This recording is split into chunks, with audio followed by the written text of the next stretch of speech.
Hello students, last video la revenue concepts la வந்து total revenue, average revenue and marginal revenue பத்தி நம்ம வந்து discuss பண்ணோம். இன்னைக்கு நம்ம வீடியோல வந்து பாத்தீங்கன்னா relationship between average revenue and marginal revenue curves பத்தி தான் நம்ம பார்க்க போறோம். ப்ரீவியஸ் இதில் வந்து காஸ்ட் அனாலிசிஸில் வந்து பார்த்திங்கன்னா நம்ம வந்து relationship between average cost and marginal cost பற்றி பார்த்தோம் இல்லையா, அதே மாதிரி தான் average revenue and marginal revenue பற்றி பார்க்க போகிறோம். மோஸ்ட்லி இந்த ரெண்டு type of questions, relationship between average cost and marginal cost, அப்படி இல்லைன்னா relationship between average revenue and marginal revenue curves, இது ரெண்டுத்தையுமே வந்து கொஞ்சம் கரெக்டாக படிச்சுக்கோங்க. இது வந்து மோஸ்ட்லி எல்லா எக்ஸாம்ஸ்லேயும் வந்து கேட்குறாங்க. ஓகே, ஸோ இது வரைக்கும் நம்ம சேனலை சப்ஸ்கிரைப் பண்ணாதவங்க ப்ளீஸ் சப்ஸ்கிரைப் பண்ணுங்கள். பெல் ஐக்கானை கிளிக் பண்ணிவிட்டு ஆல் பட்டன் கிளிக் பண்ணிங்கன்னா நான் போடுற வீடியோஸோட நோட்டிஃபிகேஷன் உங்களுக்கு இமீடியட்டாக வரும். டிஸ்கிரிப்ஷன் பாக்ஸில் இந்த சாப்டருடைய ப்ரீவியஸ் வீடியோஸுடைய லிங்க் கொடுத்துருக்கா, அதை கிளிக் பண்ணி பார்க்கும்போது இந்த சாப்டர் உங்களுக்கு தெளிவாக புரியும். அண்ட் நம்ம சேனலில் மெம்பர்ஷிப் வாங்கின மெம்பர்ஸ்க்கு மட்டும் பார்த்திங்கன்னா இந்த book back questions and multiple choice questions, அதுக்கப்புறம் பார்த்திங்கன்னா இன்டெக்ஸ்ட் கொஷின்ஸ், அதாவது அந்த சாப்டருக்குள்ளே இருக்கக்கூடிய எம்சிக்யூ கொஷின்ஸ் மாதிரி நான் வந்து ப்ரிப்பேர் பண்ணி உங்களுக்கு வந்து நான் ஒரு வீடியோ நான் வீடியோ இது பண்ணுறேன். ஸோ கண்டிப்பாக அது வந்து மெம்பர்ஷிப் ஆகிறவங்களுக்கு மட்டும்தான். சப்ஸ்கிரைபர்ஸ்க்கு ஆஸ் யூஷுவல் என்னுடைய வீடியோஸ் எல்லாமே வந்து அவங்களுக்கு ப்ளே ஆகும். Okay, relationship between average revenue and marginal revenue curves. First வந்து ஒரு கிளியர் பிக்சர் கொண்டு வந்துக்கோங்க. ஆவரேஜ் ரெவென்யூன்னா என்ன அப்படின்னு பார்த்தீங்கன்னா ஆல்ரெடி நான் எக்ஸ்பிளைன் பண்ணியிருக்கேன், பட் ஒரு ப்ரீஃப் எக்ஸ்ப்ளனேஷன் மட்டும் நான் கொடுத்துட்றேன். ஆவரேஜ் ரெவென்யூ அப்படின்றது பார்த்தீங்கன்னா ஒரு கம்பெனி வந்து ஒரு ப்ராடக்டை சேல் பண்ணுறாங்க. ஓகேவா, ஒரு ப்ராடக்ட்னா ஒரு யூனிட்டை சேல் பண்ண மாட்டாங்க இல்லையா, நிறைய ப்ராடக்ட்ஸ். இப்போ வந்து 1000 ப்ராடக்ட்ஸை வந்து அவங்க சேல் பண்ணுறாங்க. To what price? இப்போ ஃபார் எக்ஸாம்பிள் வந்து பார்த்தீங்கன்னா 1000 யூனிட்ஸு, ஓகேவா, 1000 யூனிட்ஸை வந்து அவங்க வந்து ₹100க்கு வந்து சேல் பண்ணுறாங்க. ஓகேவா, அப்போது 1000 யூனிட்ஸ்க்கு ₹100 சேல் பண்ணும்பொழுது அவங்களுக்கு எவ்வளோ ரெவென்யூ கிடைக்குது? அதுக்கு என்ன ஃபார்முலா? டோட்டல் ரெவென்யூக்கு வந்து என்ன ஃபார்முலா? குவான்டிட்டி இன்ட்டு ப்ரைஸ் அப்படின்றது தான் ஃபார்முலா. அப்போ 1000 இன்ட்டு 100 அப்படின்னும் பொழுது எவ்வளோ வருது? நமக்கு ரெவென்யூ வந்து 1 lakh வருது. ஓகே, எனக்கு இப்போ வந்து ஆவரேஜாக எனக்கு எவ்வளோ ரெவென்யூ கிடைக்கிது அப்படின்னா 1000 யூனிட்டுக்கு தான் வந்து 1 lakh. ஆவரேஜாக எனக்கு எவ்வளோ அப்படின்னு நான் தெரிஞ்சுக்கணும் அப்படின்னா எனக்கு ஒரு யூனிட்டுக்கான விலை எனக்கு தெரியணும். ஆப்வியஸ்லி இது ஈஸியாகவே கண்டுபிடிக்கலாம். That is price is the average revenue. ஓகேவா, அட் எனி காஸ்ட் நம்ம வந்து ஃபார்முலா இம்ப்ளிமெண்ட் பண்ணுறோம் அப்படின்னு பார்த்தீங்கன்னா ஆவரேஜ் ரெவென்யூ நம்ம கண்டுபிடிக்கிறோம் அப்படின்னா total revenue divided by quantity, இதுதான் வந்து formula. Total revenue divided by quantity. Total revenue எவ்வளோ? 1 lakh டிவைடட் பை குவான்டிட்டி எவ்வளோ? 1000. அப்போது நம்ம அதை சிம்ப்ளிஃபை பண்ணும்போது நமக்கு எவ்வளோ கிடைக்கிது? 100ன்றது தான் வந்து பார்த்திங்கன்னா ஒரு யூனிட்டினுடைய ப்ரைஸ். அப்போ ஆவரேஜ் ரெவென்யூன்றது வந்து ஒரு யூனிட்டை நான் சேல் பண்ணதுக்கான ரெவென்யூவை சொல்கிறது தான் ஆவரேஜ் ரெவென்யூ. புரிஞ்சுதுங்களா? இதுதான் வந்து average revenue. So the amount of the money a company receives per unit sold of a given product. ஒரு ப்ராடக்டை ஒரே ஒரு யூனிட்டை வந்து நான் விற்றதுனால ஒரு கம்பெனி ரிசீவ் பண்ணக்கூடிய அந்த ரெவென்யூவை தான் நான் ஆவரேஜ் ரெவென்யூ அப்படின்னு சொல்கிறேன். Okay fine. இப்போ வந்து மார்ஜினல் ரெவென்யூனா என்ன? அது ஒரு கிளியர் பிக்சர் வந்துடலாம். மார்ஜினல் ரெவென்யூ அப்படின்றது வந்து பார்த்திங்கன்னா அடிஷ்னல் அமௌண்ட் நம்ம ரிசீவ் பண்ணுறது. அதாவது இப்போ நான் 1000 யூனிட்ஸ் ப்ரொடியூஸ் பண்ணுற, அதாவது சேல் பண்ணுற இடத்துல நான் என்ன பண்ணுறேன்னா 1100 யூனிட்ஸை நான் சேல் பண்ணுறேன். நார்மலாக சேல் பண்ணுற 1000 யூனிட்ஸ்க்கு பதிலாக எக்ஸ்ட்ராவாக நான் வந்து எவ்வளோ சேல் பண்ணுறேன்? 100 வந்து நான் சேல் பண்ணுறேன். ஸோ அந்த எக்ஸ்ட்ராவாக சேல் பண்ணக்கூடிய அந்த யூனிட்டுக்கு கிடைக்கக்கூடிய அந்த ரெவென்யூ தான், தட் இஸ் எக்ஸ்ட்ரா எவ்வளோ? 1100 வந்து நான் எக்ஸ்ட்ரா சேல் பண்ணுறேன். ஆல்ரெடி நான் எப்போவுமே சேல் பண்ணுறது 1000. அப்போ வந்து 1100 மைனஸ் 1000 அப்படின்னும் போது எனக்கு எவ்வளோ வருது? 100 யூனிட்ஸ் எக்ஸ்ட்ராவாக நான் வந்து சேல் பண்ணுறேன். அப்போது 100 யூனிட்ஸ்க்கு வந்து எவ்வளோ ரெவென்யூ வருது? 100 இன்ட்டு 100 10,000. அப்போ என்னுடைய மார்ஜினல் ரெவென்யூ வந்து பார்த்திங்கன்னா 10,000. புரிஞ்சுதுங்களா? இதுதான் வந்து average revenue and marginal revenue. So இது ரெண்டுத்துக்கும் இருக்கக்கூடிய ரிலேஷன்ஷிப் பற்றி தான் நம்ம வந்து பார்க்க போகிறோம். If a firm is able to sell additional units at the same price, then AR and MR will be constant and equal.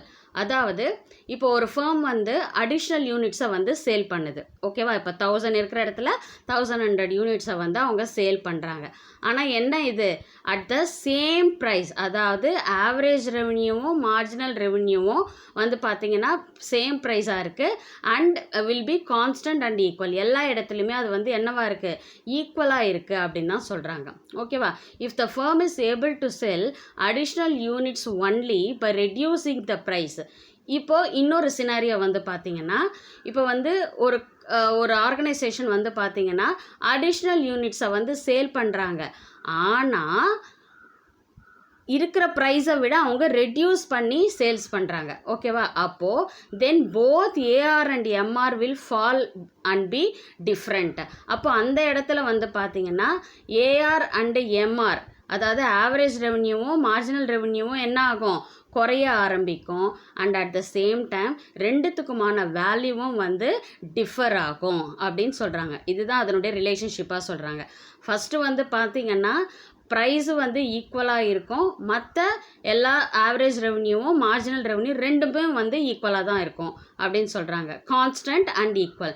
Suppose additional யூனிட்ஸினுடைய ப்ரைஸை வந்து கம்மி பண்ணும்போது வந்து பார்த்திங்கன்னா average revenue and marginal revenue என்ன ஆகும்? ஃபால் ஆகும். அந்த ரெவன்யூ வந்து கம்மியாகும். And at the same time the values will be, the revenues will be different அப்படின்னு சொல்லிட்டு சொல்கிறாங்க. ஓகே, இப்போது கான்ஸ்டன்ட் ஏஆர் அண்ட் எம்ஆர், அதாவது ஃபிக்ஸட் ப்ரைஸ். ஓகேவா? மார்ஜினல் ரெவன்யூக்கும் சரி இல்லை வந்து ஆவரேஜ் ரெவன்யூக்கும் வந்து பார்த்திங்கன்னா காஸ்ட் வந்து சேம் அப்படின்னு சொல்கிறாங்க. இப்போ இந்த டேபிளில் நீங்கள் பார்த்தீங்கன்னா குவான்டிட்டி எவ்வளோ சேல் பண்ணுறாங்க, 1 2 3 4 5 6 அப்படின்னு இன்க்ரீஸ் பண்ணிட்டு போகிறாங்க. ப்ரைஸ் வந்து எந்த சேஞ்சும் கிடையாது, கான்ஸ்டண்ட்டாக இருக்குது. That is 5 5 5 5. டோட்டல் ரெவன்யூ அப்படின்னா என்னது? குவான்டிட்டி இன்ட்டு ப்ரைஸ் தான் டோட்டல் ரெவன்யூவோட ஃபார்முலா. ஸோ 1 × 5 5, 2 × 5 10. ஸோ அந்த மாதிரி மல்டிப்ளை பண்ணி டோட்டல் ரெவன்யூவை கண்டுபிடிச்சிருக்காங்க. ஆவரேஜ் ரெவன்யூ என்ன சொல்கிறாங்க? அதுவும் ப்ரைஸும் ஆவரேஜ் ரெவன்யூ மார்ஜினல் ரெவன்யூவும் கான்ஸ்டன்ட் அப்படின்னு சொல்கிறாங்க. சேம் ப்ரைஸ் தான் ஆவரேஜ் ரெவன்யூக்கும் மார்ஜினல் ரெவன்யூக்கும்னு சொல்லியிருக்காங்க. அப்போது ப்ரைஸு வந்து 5 போது ஆவரேஜ் ரெவன்யூவும் மார்ஜினல் ரெவன்யூவும் என்னவா தான் இருக்கும்? 5 தான் இருக்கும். அதாவது கான்ஸ்டன்ட் ப்ரைஸ் அப்படின்ற பேசிஸில் இந்த டேபிள் வந்து நமக்கு கொடுத்துருக்காங்க. ஸோ இந்த டேபிள் உங்களுக்கு புரிஞ்சிருக்கும். இப்போ நெக்ஸ்ட் கான்செப்டுக்கு வருவோம். இப்போது when price remains constant or fixed, இப்போ ப்ரைஸ் வந்து கான்ஸ்டண்ட்டாக ஃபிக்ஸடாக இருக்குது, அதில் எந்த மாற்றமுமே கிடையாது, சேஞ்சஸ் கிடையாது. the MR will also be constant and will coincide with the AR. இந்த இடத்துல MRும் வந்து கான்ஸ்டண்ட்டாக இருக்கும் அண்ட் coincide with ARனா ARும் MRும் ஈக்குவலான ப்ரைஸில் வந்து இருக்குது அப்படின்னு சொல்கிறாங்க. Under perfect competition, as the price is uniform and fixed. Perfect competition அப்படின்ற பேசிஸில் ப்ரைஸ் வந்து யூனிஃபார்ம் அண்ட் ஃபிக்ஸடாக இருக்கும் பொழுது, ஓகேவா, AR is equal to MR. So average ரெவன்யூவும் மார்ஜினல் ரெவன்யூவும் எப்படி இருக்கும்? ஈக்குவலாக தான் இருக்கும். And their shape will be straight line horizontal to X axis. So இப்போ இந்த பிக்சரை பார்த்தா உங்களுக்கு கிளியராக புரிஞ்சிடும். ஸோ அவுட்புட் வந்து கொடுத்துருக்காங்க, எவ்வளோ குவான்டிட்டின்றது, ப்ரைஸ் வந்து கொடுத்துருக்காங்க. ஸோ 5ன்றது ப்ரைஸு கான்ஸ்டன்ட் அண்ட் ஃபிக்ஸட், வேறு எந்த ப்ரைஸும் கிடையாது. ஸோ இந்த இடத்துல நீங்கள் வந்து ஆவரேஜ் ரெவன்யூ அண்ட் மார்ஜினல் ரெவன்யூவை வந்து நீங்கள் பார்க்கும்போது கரெக்டாக என்ன ஆகுது? எல்லாமே ஒரே பாயிண்ட் தான் வரும். ஏன்னா வந்து ப்ரைஸில் சேஞ்சஸ் கிடையாது. அப்போது ஆவரேஜ் ரெவன்யூவும் மார்ஜினல் ரெவன்யூவும் நீங்கள் பார்க்கும்போது அப்போது என்ன ஆகும்? அந்த பாயிண்ட்டு வந்து நம்ம பாயிண்ட் பண்ணும்போது ஸ்ட்ரெயிட் லைன் ஹரிசான்டல் லைனாக வந்து நமக்கு கிடைக்கிது. ஓகேவா?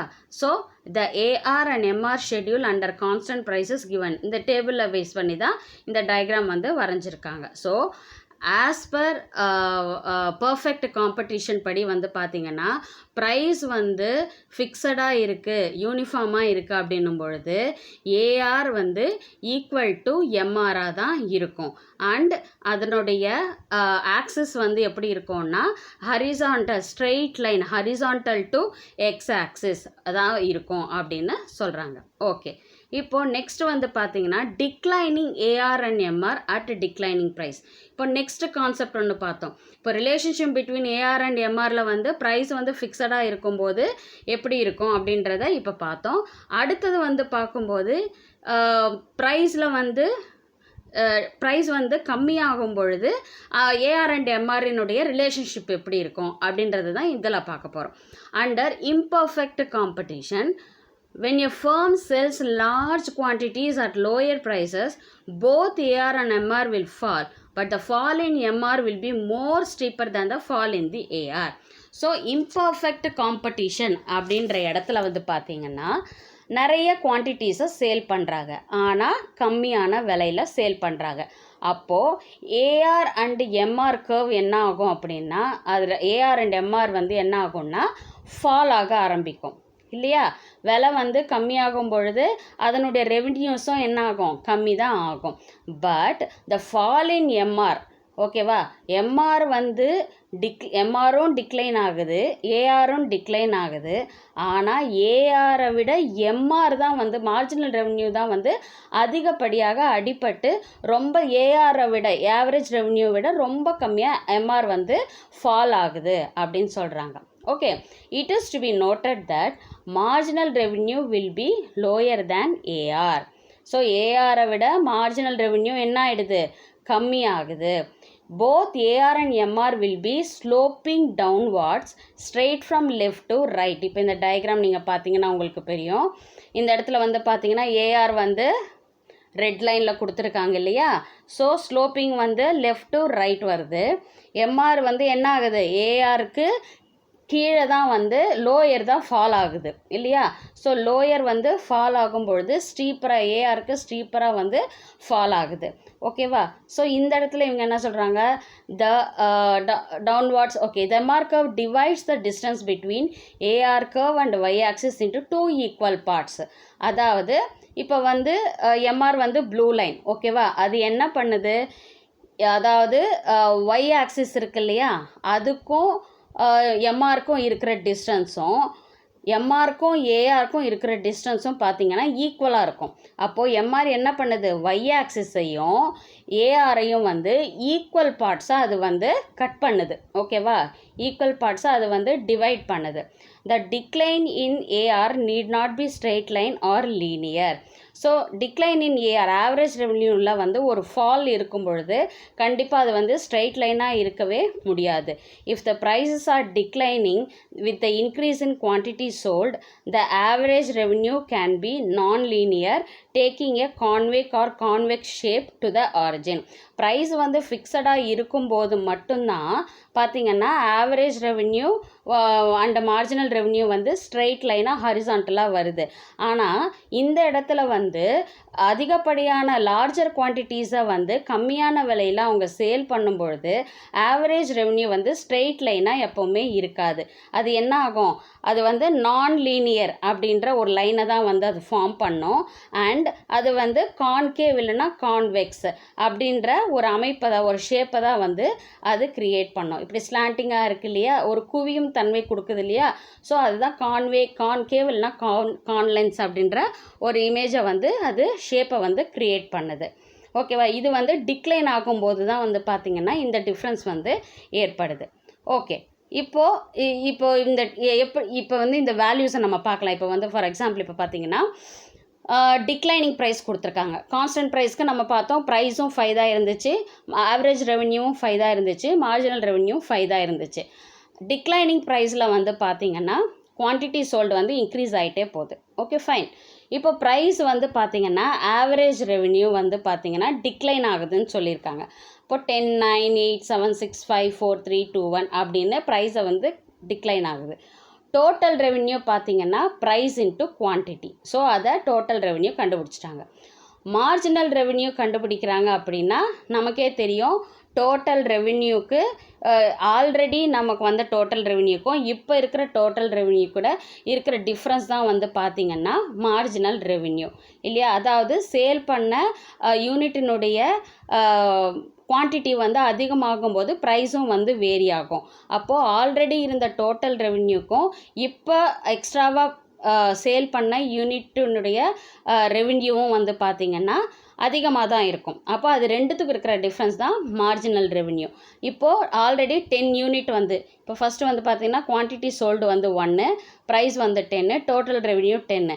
மார்ஜினல் ரெவென்யூ வந்து ஒன்றும் கிடையாது, ஏன்னா அதுக்கு முன்னாடி எதுவும் சேல் பண்ணலை. அடுத்தது பார்த்திங்கன்னா குவான்டிட்டியை வந்து 2ஆக இன்க்ரீஸ் பண்ணியிருக்காங்க. ப்ரைஸ் வந்து டிக்ளைன் ஆகுது, 9 ருபீஸ்க்கு டிக்ளைன் ஆகுது. டோட்டல் ரெவென்யூ வந்து பார்த்திங்கன்னா 18 ருபீஸ், அதாவது 9 × 2 18. இப்போது ப்ரீவியஸ்லி என்னோடய டோட்டல் ரெவென்யூ 10ஆக இருந்துச்சு. குவான்டிட்டியை நான் எக்ஸ்ட்ரா சேல் பண்ணி எனக்கு கிடைச்ச ரெவென்யூ வந்து 18. அப்போது 18 - 10 அதுதான் வந்து பார்த்திங்கன்னா என்னுடைய மார்ஜினல் ரெவென்யூ. அப்படி நான் கால்குலேட் பண்ணிகிட்டே வரும்போது ஒரு எக்ஸ்டெண்ட்டில் வந்து என்ன ஆகுது, டிக்ளைன் ஆகி மைனஸில் என்னுடைய ரெவென்யூ வந்து போகுது. அதை பேஸ் பண்ணி தான் பார்த்திங்கன்னா இந்த டயக்ராம் வந்து வரைஞ்சிருக்காங்க. அப்படி அந்த கர்வை ஆவரேஜ் ரெவென்யூ அந்த டயக்ராமை வரையும் போது தான் ஆவரேஜ் ரெவென்யூவை காட்டிலும் லோயர் ஆகும்போது ஆவரேஜ் ரெவென்யூ வந்து 54321 என்ற பாசிட்டிவ் ரேஞ்சில் தான் இருக்குது. ஆனால் மார்ஜினல் ரெவென்யூ என்ன ஆகுது, மைனஸில் போகுது. அப்போ அது என்ன ஆகுது, கீழே டிக்ளைன் ஆகிடுது. -2 -4 -6 அப்படின்னு ஆவரேஜ் ரெவென்யூவை விட மார்ஜினல் ரெவென்யூ ரொம்ப ஃபால் ஆகுது, கீழே ஸ்டீப்பராக போகுது அப்படின்றது தான் இந்த டயக்ராமில் வந்து எக்ஸ்பிளைன் பண்ணியிருக்காங்க. ஸோ இப்போ கான்ஸ்டன்ட் ப்ரைஸ்னால் எப்படி இருக்கும், டிக்ளைனிங் ஆஃப் ப்ரைஸ்லன்ற டைமில் எப்படி இருக்கும் அப்படின்றதையும் நம்ம டிஸ்கஸ் பண்ணிட்டோம். அடுத்தது relationship among total revenue, average revenue and marginal curves பற்றி தான், ரெவென்யூ கர்வ்ஸ் தான் இப்போ நம்ம பார்க்க போகிறோம். இப்போ மூணுத்துக்கும் நம்ம வந்து கம்பேரிசன் பண்ண போகிறோம். when marginal revenue is positive, அதாவது இந்த டயக்ராம் படி பார்த்தீங்கன்னா மார்ஜினல் ரெவென்யூ 86420 இது வரைக்கும் வந்து மார்ஜினல் ரெவென்யூ என்னவா இருக்குது, பாசிட்டிவாக இருக்குது. 2 வரைக்கும் நம்ம எடுத்துக்கணும், 0 வந்து கால்குலேட் ஆகாது. 2 வரைக்கும் நம்ம எடுக்கும்போது நமக்கு 8 to 2 வரைக்கும் நமக்கு பாசிட்டிவான ஒரு ரெவென்யூவை, மார்ஜினல் ரெவென்யூவை கொடுத்துருக்குது. டோட்டல் ரெவென்யூ என்ன ஆகுது, அந்த இடத்துல ரைஸ் ஆகிட்டே போகுது. 18, 24, 28, 30 அப்படின்னு ரைஸ் ஆகுது. வென் எம்ஆர் இஸ் 0, அதாவது மார்ஜினல் ரெவென்யூ வந்து 0வை டச் பண்ணும்போது டோட்டல் ரெவென்யூ வந்து அட்மோஸ்ட் மேக்ஸிமமாக இருக்குது. டோட்டல் ரெவென்யூ எப்படி இருக்குது, அட்மோஸ்ட் மேக்ஸிமமாக இருக்குது. ஓகேவா? So when marginal revenue becomes negative, okay, marginal revenue becomes negative அப்படின்னா -2, -4, -6, -8 அப்படின்ட்டு நெகட்டிவில் போக ஆரம்பிக்கும் பொழுது என்ன ஆகுது, டோட்டல் ரெவென்யூ ஸ்டார்ட்ஸ் ஃபாலிங். அந்த இடத்துலேருந்து என்ன ஆகுது, டோட்டல் ரெவென்யூ வந்து ஃபால் ஆக ஆரம்பிக்குது. When AR and MR both are falling, ஏஆரும் எம்ஆரும் ஒன்றா சேர்ந்து ஃபால் ஆகும்போது, ப்ரைஸ் டிக்ளைன் ஆகும்போது, ரெவென்யூ டிக்ளைன் ஆகும்போது then MR falls at a faster rate than AR. ஆனால் அந்த ப்ரைஸ் டிக்ளைன் ஆகும்போது மார்ஜினல் ரெவென்யூ வந்து ஆவரேஜ் ரெவென்யூ விட அதிகப்படியாக வந்து டிக்ளைன் ஆகுது, அதிகப்படியாக வந்து ப்ரைஸ் வந்து ஃபால் ஆகுது. அதனால தான் அது என்ன ஆகிடுது, மைனஸில் போக, நெகட்டிவில் போக ஆரம்பிச்சிடுது. இதுதான் வந்து பார்த்திங்கன்னா relationship among total revenue, average revenue and marginal revenue curves. இதை நீங்கள் வந்து இந்த டேபிளோட கம்பேர் பண்ணி நீங்கள் படிக்கும்பொழுது உங்களுக்கு ஈஸியாக இருக்கும். இப்போ நான் இந்த வீடியோவில் உங்களுக்கு சொல்லிக் கொடுக்கும்போது பக்கத்தில் டெக்ஸ்ட் புக் வச்சுக்கோங்க, வச்சுக்கிட்டு எந்தெந்த டேபிளோட நான் கம்பேர் பண்ணி சொல்கிறேனோ அதை பேஸ் பண்ணி நீங்கள் கேட்டிங்கன்னா இது கான்செப்ட் வந்து உங்களுக்கு தெளிவாக புரியும். ரொம்ப ஈஸியான கான்செப்ட் தான். அடுத்தது இந்த சாப்டருடைய லாஸ்ட் டாபிக் இது. Total revenue, average revenue and marginal revenue and elasticity of demand curve தான் இதோட நம்ம வந்து கம்பேர் பண்ணுறோம். The relationship among AR, MR and elasticity of demand it's stated as, அப்படின்றது வந்து எலாஸ்டிசிட்டியை வந்து தான் மென்ஷன் பண்ணுது. AR by AR minus MR. The relationship between AR curve and MR curve depends upon the elasticity of AR curve. So AR curveவும் MR curveவும் வந்து அதனுடைய ரெண்டுத்துக்கும் இருக்கக்கூடிய ரிலேஷன்ஷிப்பு வந்து எதை பொறுத்து அப்படி இருக்குது அப்படின்னு பார்த்தீங்கன்னா AR curve தான் ஃபுல் அண்ட் ஃபுல் வந்து elasticity of AR curve depend பண்ணி தான் இருக்குது. ஏஆர்னாலே என்னது, அதுதான் ப்ரைஸு. உங்களுக்கே தெரியும் ஏஆர்னா என்னது, அதுதான் வந்து ப்ரைஸ், ஒரு யூனிட்டினுடைய ப்ரைஸுன்னு அர்த்தம். ஓகேவா? அப்போது ஏஆர் கர்வ் அண்டு எம்ஆர் கர்வனுடைய ரிலேஷன்ஷிப் வந்து எதை பொறுத்து இருக்குது, ப்ரைஸை டிபெண்ட் பண்ணியிருக்கு, எலாஸ்டிசிட்டி ஆஃப் ஏஆர் கர்வை டிபெண்ட் பண்ணியிருக்கு அப்படின்னு சொல்கிறாங்க. இப்போது இந்த இடத்துல பார்த்தீங்கன்னா when price elasticity of demand is greater than 1, MR is positive and the TR is increasing. இப்போ இந்த இடத்துல நீங்கள் பார்த்தீங்கன்னா பாசிட்டிவாக வருது. மார்ஜினல் ரெவென்யூ இந்த டேபிளில் பார்த்தீங்கன்னா மார்ஜினல் ரெவென்யூ எப்படி இருக்குது? பாசிட்டிவாக இருக்குது. 2 வரைக்கும் பாசிட்டிவாக இருக்குது. ஆவரேஜ் ரெவென்யூவும் பாசிட்டிவாக இருக்குது. அப்போது எலாஸ்டிசிட்டி வந்து எப்படி இருக்குது? கிரேட்டராக இருக்குது. ஓகேவா? எலாஸ்டிசிட்டி எப்படி இருக்குது? கிரேட்டராக இருக்குது. அப்போது அது எலாஸ்டிசிட்டி ஆஃப் டிமாண்ட் வந்து 1 விட கிரேட்டராக இருக்குது அப்படின்றத சொல்லுது. ஓகே, அடுத்தது when price elasticity of is less than 1. less than 1னால என்னது? 1 or 0. இப்போது 0 தான் இந்த இடத்துல MR வந்து 0 இருக்குது. அப்போது எலாஸ்டிசிட்டி ஆஃப் டிமாண்ட் வந்து ஈக்குவல் டு 1னா எந்த இடத்துல இருக்குது? 0ன்ற பாயிண்டில் தான் வந்து இருக்குது. அடுத்தது when price elasticity of demand is equal to 1. Equal to 1னா இருக்குது அப்படின்னும் பொழுது அதை வந்து marginal revenue is equal to 0 and the total revenue is maximum and extent. So இந்த 0ன்ற இடத்துல வரும்போது ஈக்குவல் டு 1ஆ வரும்பொழுது என்ன ஆகுது? மேக்ஸிமம் டோட்டல் ரெவென்யூ வந்து மேக்ஸிமம் வந்து 30ஆக இருக்குது. மார்ஜினல் ரெவென்யூ அந்த இடத்துல வந்து 0வாக இருக்குது. அப்போது whenever the marginal revenue is 0, the total revenue will be maximum. So இந்த இதுவும் மல்டிபிள் சாய்ஸ் கொஷனில் வரும். Okay, so it is to be noted that in the output range of 1 to 5 units, அதாவது அவுட்புட்னா என்னது? குவான்டிட்டி 1 2 3 4 5 இது வரைக்கும் பார்த்தீங்கன்னா உங்களுக்கு எலாஸ்டிசிட்டி வந்து எப்படி இருக்குது? பாசிட்டிவாக இருக்குது. அப்போது எலாஸ்டிசிட்டி வந்து கிரேட்டராக இருக்குது, 1 விட கிரேட்டராக இருக்குது. ஓகேவா? According to total outlay method and hence TR is increasing and MR is positive. So இந்த இடத்துல டிஆர் வந்து இன்க்ரீஸ் ஆகுது. 10 18 24 28 13 இன்க்ரீஸ் ஆகுது. அண்ட் மார்ஜினல் ரெவென்யூவும் எப்படி இருக்குது? பாசிட்டிவாக தான் இருக்குது. இது வந்து இந்த அதாவது டோட்டல் ரெவென்யூ இன்க்ரீஸ் ஆகி மார்ஜினல் ரெவென்யூ வந்து பாசிட்டிவாக இருக்கும் பொழுது எலாஸ்டிசிட்டி ஆஃப் ஏஆர் வந்து எப்படி இருக்கும்? கிரேட்டர் தேன் 1ஆ இருக்கும்.